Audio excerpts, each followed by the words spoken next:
ইশরাক হোসেনকে মেয়র হিসেবে শপথ পড়ানোর দাবিতে আজও নগর ভবনে বিক্ষোভ করছেন তার সমর্থকরা। সেখানে আছেন সহকর্মী সাজিদ সরকার, যুক্ত হচ্ছেন আমাদের সঙ্গে। সাজিদ, কয়েকটি বিষয় আসলে স্পষ্ট হওয়া জরুরি। প্রথমত একটু বলবেন কর্মসূচি নিয়ে, যে সেখানে কি ধরনের কর্মসূচি চলছে এবং আজও ইশরাক হোসেন নগর ভবনে আসবেন কিনা, এবং যে বিষয়টা আসলে জানতে চাই আইনগত দিক থেকে, মানে ইশরাক হোসেন যদি মেয়র হওয়ার অনুমতিও পান, অর্থাৎ সেই নির্দেশটা এসেও যায়, তাও তো তার মেয়র হওয়ার যে মেয়াদ, সেই মেয়াদ তো আর নেই, সেটা তো শেষ হয়ে গেছে। তাহলে কোন আইনে আসলে তিনি দাবিটা করছেন সেটা স্পষ্ট হওয়া গেছে কিনা সাজিদ? প্রথম প্রশ্ন দিয়ে শুরু করি। অবস্থান কর্মসূচি কিন্তু আজকে বরাবরের মতো 1 মাস পেরিয়েছে। আমরা দেখছি সকাল থেকে কিন্তু নগর ভবনে জুড়েই ধাপে ধাপে কিন্তু এই অবস্থান কর্মসূচি নিয়েছে এবং অর্থাৎ বাইরে থেকে শুরু করে ভেতর পর্যন্ত একই সাথে আমরা দেখেছি নগর ভবনের ভেতরে অডিটোরিয়ামে একটি আলোচনা সভা এবং মতবিনিময় আয়োজন করা হয়েছে এবং সেটি প্রধান অতিথি হিসেবে মেয়র, যদিও তিনি এখনও শপথ পড়েননি, কিন্তু তাকে প্রধান অতিথি হিসেবে ইশরাক হোসেন নাম আমরা দেখেছি। সেখানে একটি মতবিনিময় সভা যোগদান করার কথা রয়েছে ইশরাক হোসেনের।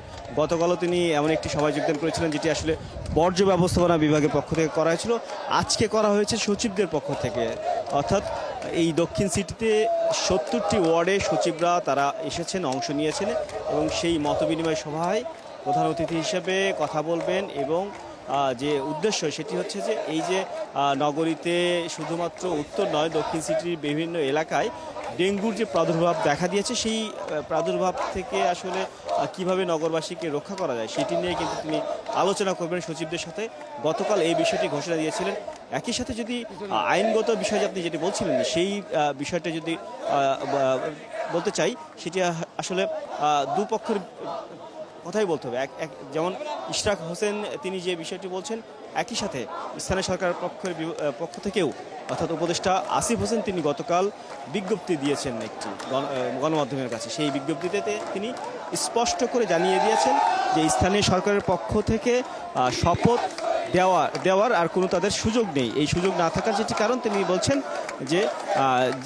যে সময়টিতে গেজেট প্রকাশ হয়েছিল নির্বাচন কমিশনের পক্ষ থেকে, একই সময়ে স্থানীয় সরকারের মেয়াদও শেষ হয়েছে। সেই কারণে আইনগত কোনো ভিত্তি নেই যে ইশরাক হোসেনকে শপথ দেওয়া হবে। সেই বিষয়টি কিন্তু স্পষ্ট করে গতকাল রাতে জানিয়েছেন এবং এর প্রেক্ষিতে আজকে সকালে ইশরাক হোসেনই কিন্তু একটি খোলা চিঠি লিখেছেন এবং তিনি তার নিজের ভেরিফাইড ফেসবুক পেজে তিনি জানিয়েছেন যে তাকে যে এই যে বসতে দেওয়া হচ্ছে না এবং বাধা দেওয়া হচ্ছে বিভিন্নভাবে, এবং বাধা দেওয়ার যে কারণ তিনি উল্লেখ করেছেন যে এখানে যে যিনি দায়িত্বে ছিলেন প্রশাসক হিসেবে তাদের বাধার সম্মুখীন হয়েছিলেন। তাদেরকে উদ্দেশ্য করে তিনি বলেছেন যে এটি আদালতের একেবারে আপিল বিভাগ এবং উচ্চ আদালত থেকে যে রায় দেওয়া হয়েছে, নির্বাচন কমিশন থেকে গেজেট প্রকাশ করার পরে তারা যে কার্যক্রমটি বা যে চলমান রেখেছেন সেটি আসলে কোনোভাবেই তারা মানবেন না এবং মানছেন না, কেননা ইতিমধ্যেই তিনি মেয়র হিসেবে ঘোষিত হয়েছেন। শুধু শপথের অপেক্ষা বাকি এবং সেই শপথের কাজটি স্থানীয় সরকারের পক্ষ থেকে করার কথা, কিন্তু তারা সেটি মানছেন না। এটিও কিন্তু তিনি আইনের ব্যাখ্যা দিয়ে কিন্তু তিনি জানিয়েছেন যে এটি সংবিধানকে লঙ্ঘন করা হয়েছে।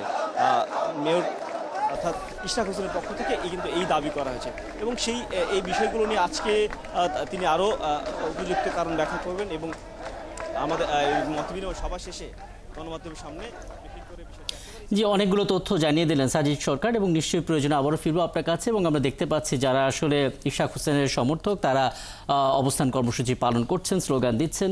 নতুন আপডেট পেলে নিশ্চয়ই কথা হবে আপনার সঙ্গে। সাজিদ সরকার আমাদের সঙ্গে নগর ভবনের সামনে থেকে যুক্ত হয়েছিলেন।